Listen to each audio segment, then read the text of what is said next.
Welcome back to the Deep Dive, where we unpack the research that's shaping our future. We aim to give you the core insights, straight from the cutting edge. And today, we're really putting AI to the test. We're looking at its mathematical reasoning ability.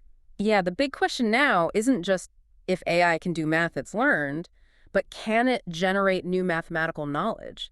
Can it solve problems it's truly never encountered? Exactly. We're diving into something called the Gödel Test. And this isn't your standard high school math competition problem. Models are pretty good at those now. Right, forget the IMO. This is about advanced mathematics. Specifically, can a frontier model like GPT-5 solve simple but completely novel conjectures in combinatorial optimization? It's about bridging that gap from student to researcher. I love the analogy from Terence Tao. He said older models were like an incompetent graduate student.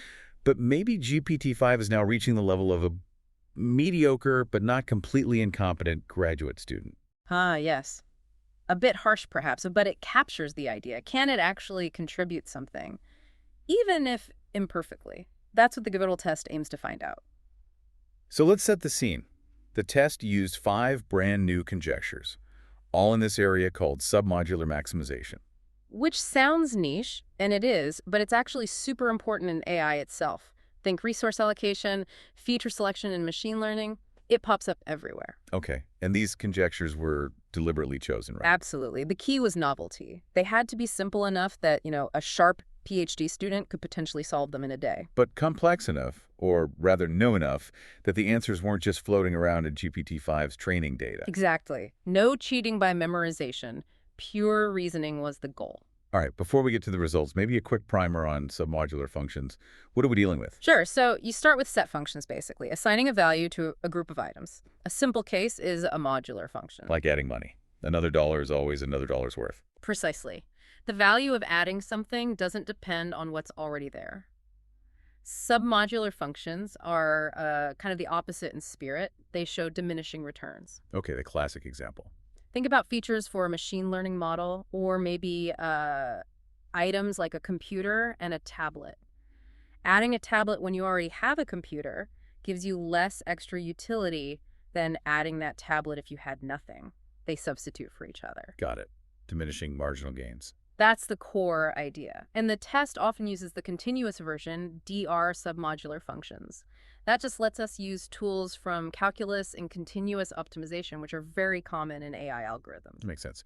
So the setup for the test, how did they actually give these problems to GPT-5? It wasn't just solve this, right? No, it was quite specific. They gave it a minimal description of the conjecture itself. Minimal. And crucially, just 1 or 2 source papers that kind of inspired the problem. No big hints, no solution strategies outlined. So the model had to connect the dots from those papers to the new problem. That was the challenge. And honestly, the initial results for problems 1, 2, and 3 were pretty impressive. How so? Well, when there was a reasonably clear path, often adapting something from one of the source papers, GPT-5 actually produced nearly correct proofs. Nearly correct. Okay, let's dig into that. Problem 1. It involved mixing monotone and non-monotone functions, and the researchers called the model lazy. Yeah, lazy is maybe a bit anthropomorphic, but it captures something. The model correctly identified the right tool for the job, an algorithm called Measured Greedy Frank-Wolf, or MGFW. Frank-Wolf, that's a standard optimization technique. It is, and MGFW is a variant. The model adapted it and derived the correct performance guarantee, basically saying how close the algorithm solution would get to the absolute best possible solution. And what was that guarantee? Did it get the numbers right? It did. It correctly separated the guarantee for the monotone part, getting the classic, about 63%, and the non-monotone part. The math itself checked out. So if the answer was right, where does the laziness come in? Was it the proof structure? Exactly. The generated proof felt copied. It skipped steps that were identical to the source paper. Oh, okay. And it stuck rigidly to the notation and structure of that source paper, even when simpler notation would have been clearer. It felt like pattern matching the source, not deriving from first principles. Interesting. So it's like it found the closest example in its memory and mimicked it, rather than rebuilding the logic. That's a good way to put it. Efficient, maybe, but not demonstrating deep understanding. But then problem 2 happened. Right, this was maximizing a monotone submodular function, but with a trickier constraint, a p-system constraint.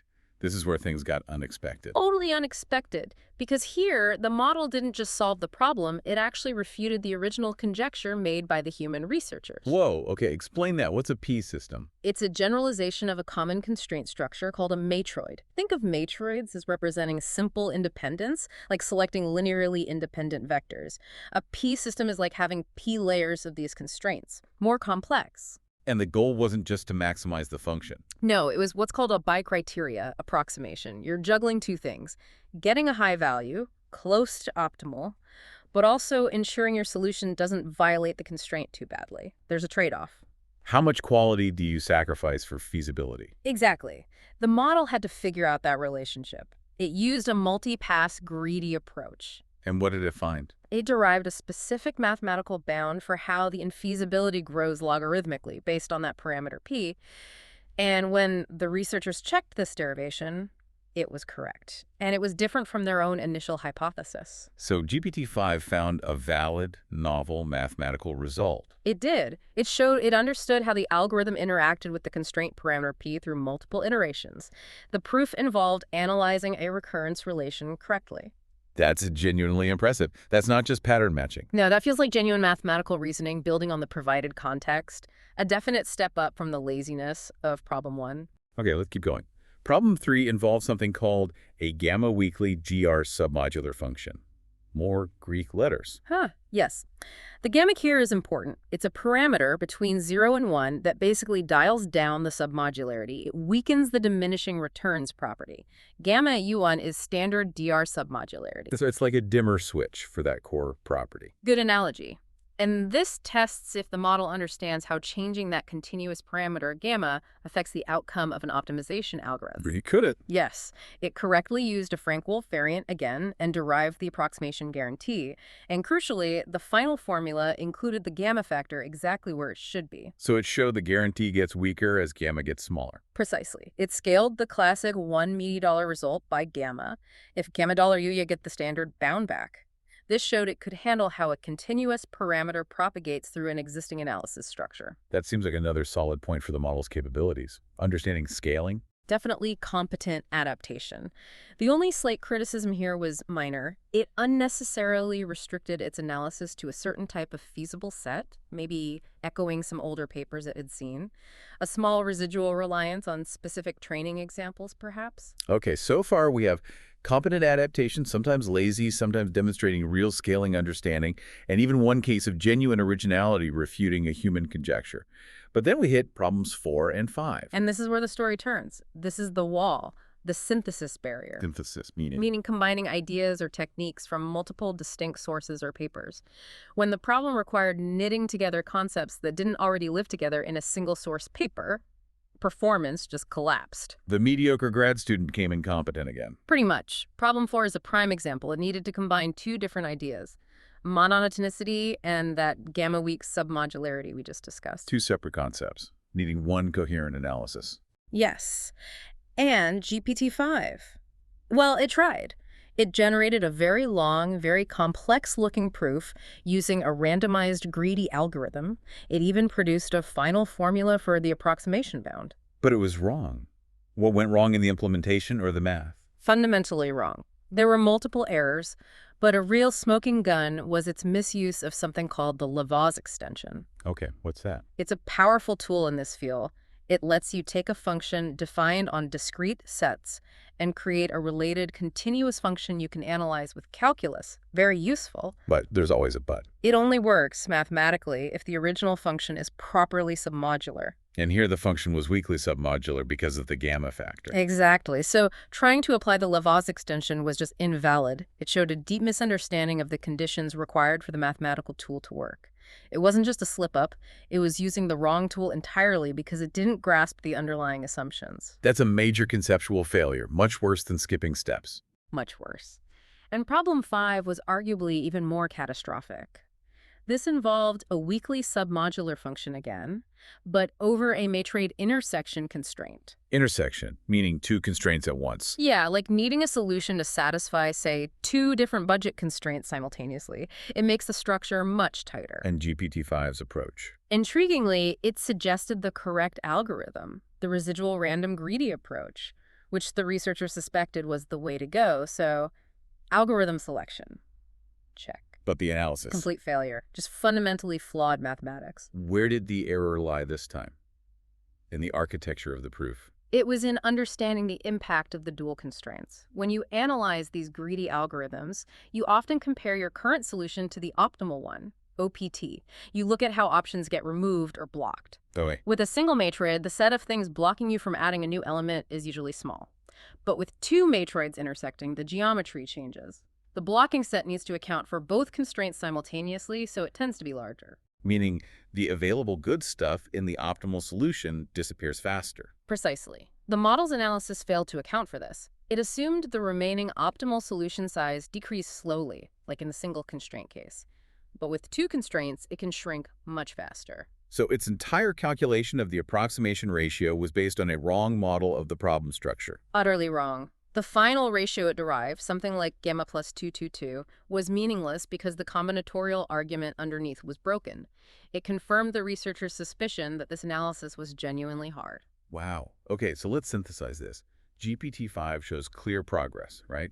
Good baseline competence, adapting known methods, handling parameter scaling like in problem 3. And that flash of brilliance in problem 2, refuting the conjecture, that's not nothing. Definitely not. Yep. But this synthesis barrier seems like a really hard ceiling. Combining knowledge from different streams, it just couldn't do it effectively. That's the core takeaway. Progress in single-threaded reasoning, adaptation, even scaling analysis. But a major limitation, a real danger zone, when synthesis is required. And the danger isn't just that it fails, but how it fails. Exactly. Those failed proofs for 4 and 5, they looked plausible. They used the right jargon, cited algorithms correctly. The structure seemed coherent at first glance. Until you dig really deep into the math. Until a human expert meticulously checks every step and finds the foundational crack, like misusing the Laveau's extension or misunderstanding the combinatorial structure. That's the risk plausible sounding nonsense in areas where verification is hard. It also highlights the role of prompting, doesn't it? Even minimal prompts got it pretty far on the first 3 problems. Yes, interaction clearly helps. Even just pointing it towards the relevant papers focuses its attention effectively. More interactive prompting could likely push performance further. So we're at the mediocre but not incompetent stage. It can do assigned homework well if it's similar to past homework. But ask it to write a research proposal combining 2 unrelated classes, and it struggles. So thinking ahead, what's needed for the leap? To get from this level of adaptation to genuine, reliable, cross-domain creativity, what does that next step even look like for these models? That's the multi-million-dollar question, isn't it? Overcoming that synthesis barrier, ensuring the generated reasoning isn't just plausible but actually sound. That feels like a significant architectural or maybe even conceptual jump is needed. And until then, the human expert, the careful verifier, remains absolutely essential for any serious scientific or mathematical application. Couldn't agree more. Verification is key. Plenty to think about there. That's all the time we have for this deep dive.